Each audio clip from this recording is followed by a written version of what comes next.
నమస్తే అండి. మీ నియోజకవర్గం అభివృద్ధి ఎలా ఉందంటారు? అభివృద్ధి ఏం లేదండి మాకు. జగన్ ప్రభుత్వం బాగాలేదు, జగన్మోహన్ రెడ్డి గారిది. మాకు చంద్రబాబు నాయుడు వస్తే మాకు బాగుంటుంది. పరిష్కారం కానీ సమస్యలు ఏమైనా ఉన్నాయంటారా? అసలు సమస్యలు పరిష్కారం అవుతున్నాయా?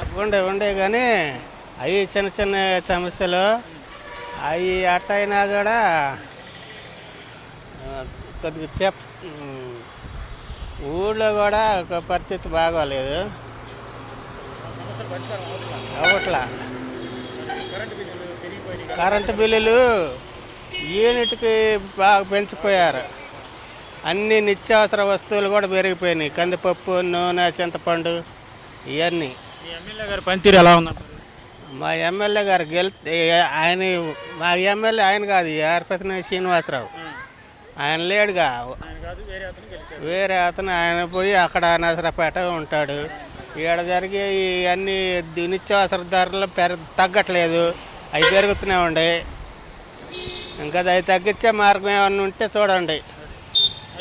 ఎన్నికల్లో ఎమ్మెల్యేగా ఎవరు గెలుస్తారంటారు? ఇప్పుడు ఎవరు గెలుస్తారంటే చెప్పలేమండి. తెరసాటు మన నాటకం కదా అది. మా ప్రజలు ఏమనుకోవట్లా, చంద్రబాబు నాయుడు బయటకు వస్తే ఇంకా సమస్యలన్నీ అటెందర్ అయ్యే సాధ్యం అనుకుతాయి. నిత్యావసరం ముఖ్యంగా మా బోటు పేదవాళ్ళకి కానీ మీకు కానీ నిత్యావసర వస్తువులు తగ్గించాలి.